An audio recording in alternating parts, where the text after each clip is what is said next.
आप जुड़े हुए हैं जीएम एजुकेशन में। चर्चा का विषय है कि बिहार शिक्षक बहाली बीपीएससी शिक्षक बहाली में चाहे वह टीआरई 3 हो या टीआरई 4, अधिकतम उम्र के अभ्यर्थी कैसे होगा शामिल, इस पर करेंगे चर्चा परिचर्चा। साथियों, जैसा कि एनआईओएस को सुप्रीम कोर्ट के द्वारा आदेश आया है जिसमें टीआरई 3 की काउंसलिंग की चल रही बिहार की शिक्षक बहाली प्रक्रिया में शामिल करने की बात कही जा रही है 215 पिटिशनरों के साथ। इस संदर्भ में कहना है कि यदि पोर्टल खुलता है तो सभी एनआईओएस अभ्यर्थी को शामिल किया जाएगा।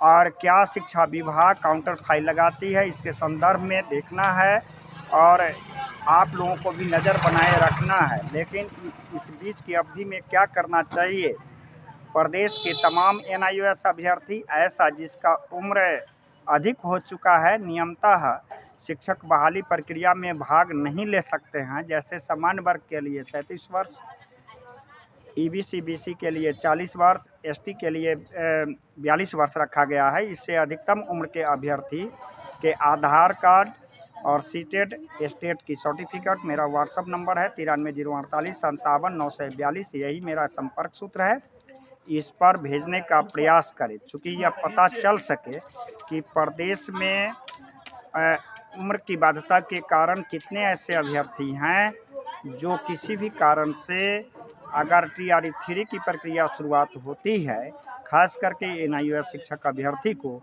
तो उसमें कितने शामिल होने से वंचित रह जाएंगे। इसकी करेंगे शुरुआत गर्दनीबाग से। लेकिन पहले आप हमसे जुड़िए व्हाट्सएप के माध्यम से आधार कार्ड और सीटेड और स्टेट की सर्टिफिकेट देकर, जिससे कि टीआरई 3 में एनआईओएस शिक्षक अभ्यर्थी को शामिल करने के लिए आंदोलन से लेकर के और न्यायालय तक किया जाएगा प्रयास। दूसरे संदर्भ में बीएड और स्टेट वाले अभ्यर्थी हैं जिनका भी अधिकतम उम्र हो चुका है और नियमतः वह टीआरई 4 में शामिल नहीं हो सकते हैं, तो ऐसे अभ्यर्थी से भी आग्रह है कि आप आधार कार्ड और सीटेड स्टेट की सर्टिफिकेट इस व्हाट्सएप के माध्यम से सबमिट करने का प्रयास करें, जिससे कि कॉमन मिनिमम प्रोग्राम के तहत उम्र की बाध्यता को समाप्त किया जाए। पहले टीआरई 3 में जो एनआईओएस शिक्षक अभ्यर्थी को शामिल करने की बात कही जा रही है, सुप्रीम कोर्ट के आदेश के आलोक में यह काउंसलिंग प्रक्रिया में शामिल करने की बात कही गई। आप सभी भी जानते हैं इसमें एनआईओएस शिक्षक अभ्यर्थी को इन सर्विस माना है। इन सर्विस का मतलब होता है निजी विद्यालय या सरकारी विद्यालय में कार्यरत शिक्षक हैं। तो इन सर्विस की में जिस जॉब में कर्मचारी होते हैं उनका प्रमोशन के लिए या डिपार्टमेंट चेंज के लिए एज की सीमा समाप्त होती है। जैसे प्रधानाध्यापक की बहाली हुई थी, अध्यापक की बहाली हुई थी, दक्षता परीक्षा हुआ था, सक्षमता परीक्षा हुआ था, इसमें एज सीमा समाप्त किया गया था। हम लोगों ने सुप्रीम कोर्ट के जाने माने अधिवक्ता मनदीप काल्ला जी से बात की है, हाई कोर्ट के अधिवक्ता से, वरिष्ठ अधिवक्ताओं से राय विचार विमर्श ले रहे हैं लगातार, जिसमें यह कहा जा रहा है कि इन सर्विस एनआईओएस का सुप्रीम कोर्ट का मामला है और जीत मिली है, जिससे कि अधिकतम उम्र की मांग जायज़ है और इस पर लड़ी जाएगी लड़ाई। इस संदर्भ में यही कहना है कि आप लोग चिंतित नहीं होइए, ज़रूरत है एक साथ चलने के लिए। केवल आधार कार्ड और सीटेड और स्टेट की सर्टिफिकेट व्हाट्सएप के माध्यम से सबमिट कीजिए और उसके बाद पटना में गर्दनीबाग में एक आंदोलन के माध्यम से फिर एकजुट होने की प्रक्रिया जारी रखा जाएगा और उसके बाद न्यायालय में चलेंगे। तो प्रतीक्षा कर रहे हैं केवल कि बिहार सरकार शिक्षा विभाग टीआरई 3 में काउंसलिंग प्रक्रिया में एनआईओएस पिटिशनर 215 को कैसे शामिल करता है। क्या इसमें सभी एनआईओएस शिक्षक अभ्यर्थी को शामिल करता है, क्या उम्र की सीमा को, जो चूँकि एडवर्टाइजमेंट जो टीआरई 3 का आया था उसमें एज लिमिट किया गया था, कोई एज रिलैक्सेशन नहीं दिया गया था।